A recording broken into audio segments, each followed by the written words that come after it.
اب رہا سوال یہ کہ بعض لوگوں کا یہ تصور ہے کہ ماضی کو چھوڑیے، مستقبل کو دیکھیے۔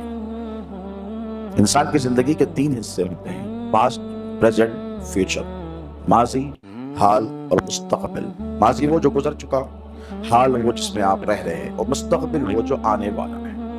عمومی طور پر ایک مفروضہ خیال، ایک دقیق خیال لوگوں کے ذہنوں میں آ گیا ہے کہ ماضی کو چھوڑیے، جو ہونا تھا سو ہو گیا۔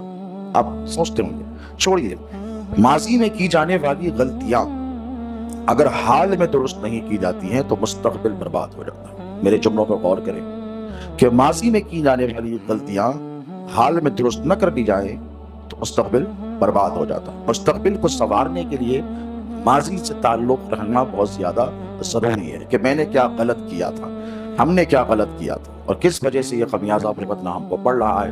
تو یہ حال آپ کو اس بات کا پروویژن دیتا ہے، وقت دیتا ہے کہ آپ ماضی کی غلطیوں کو سدھار لیں تاکہ آپ کا مستقبل اچھا ہو جائے۔ اور ٹھیک اسی طرح ماضی میں جو آپ نے کارنامے کیے ہیں، یعنی آپ سے مراد آپ نہیں، آپ کے پروج، آپ کے اجداد، آپ کے اینسسٹرز، آپ کے فور فادرز اور آپ کے بزرگ لوگوں نے آپ سے میں قبل جو گزرے ہیں، انہوں نے جو کارنامے انجام دیے ہیں، اگر اس کو حال میں فراموش کر دیا جائے تب بھی مستقبل تاریخ ہو جاتا ہے۔ یعنی آپ نہ ماضی کی غلطیوں کو فراموش کر سکتے ہیں اور نہ آپ ماضی کے کارناموں کو فراموش کر سکتے ہیں، اسی لیے کہ جو قومیں ماضی کو فراموش کر دیتی ہیں ان کا حال اور مستقبل دونوں برباد ہو جاتے ہیں۔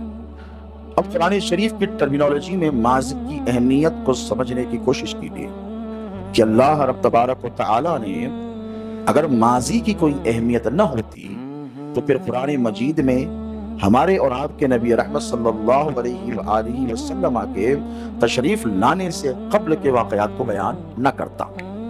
اگرچہ کہ ہمارے اور آپ کے نبی پاک علیہ السلام کی حیات طیبہ ہمارے لیے صبح قیامت تک مشعل راہ ہے، اس میں نہ کوئی کمی ہے، نہ کوئی کجی ہے، نہ کوئی فلا ہے، نہ کوئی خامی ہے۔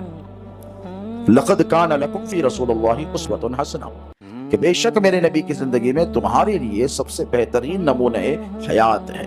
یہ قرآن پاک کا پیغام صبح قیامت تک ہے۔ لا تبدیل لکلمات اللہ، اس میں کوئی تبدیلی ہونے والی بولیے نہیں ہے۔ اگر صرف یہ بات ہوتی کہ ہمارے لیے حضور ہی کی زندگی کافی ہے، یقیناً کافی ہے، لیکن وہ جنہوں نے حضور پر براہ راست ایمان لایا، جو صحابہ کہلائے، ان کے سامنے تو حضور کی زندگی روز افزوں ایک نئے نئے ٹرنس دے رہی ہیں۔ مکے کی زندگی ہے، وہاں کے مسائل ہیں، وہاں کی پریشانیاں ہیں، وہاں کا آپریشن ہے، وہاں کے حالات ہیں، ایک ایک دن ایک ایک تبدیلی آ رہی ہے۔ اللہ رب تبارک و تعالی نے ما قبل، یعنی حضور سے پہلے جو لوگ گزرے، جو انبیاء کرام گزرے یا پھر ان کی امتیں گزری، اللہ نے ان کے قصے سنائے، اور قصے سنا کر کہا ان کو احسن القصص کہا۔ کیا فرمایا؟ بہترین قصے۔ اور قصے سننے کے بعد وقت ضائع کرنے کے لیے قصہ نہیں سنا جاتا، ایک مورال لینے کے لیے سنا جاتا ہے، ایک درس لینے کے لیے سنا جاتا ہے، ایک سبق لینے کے لیے سنا جاتا ہے، اور ایک عبرت حاصل کرنے کے لیے قصہ سنایا جاتا ہے۔ قصے، کہانیاں یہ الف لیلہ کی داستانیں نہیں ہیں جو وقت کو برباد کرنے کے لیے سنائی جاتی ہیں، یہ احسن القصص ہے قرآن پاک میں جو اللہ نے اپنے بندوں کو عبرت اور سبق حاصل کرنے کے لیے ارشاد فرمائے۔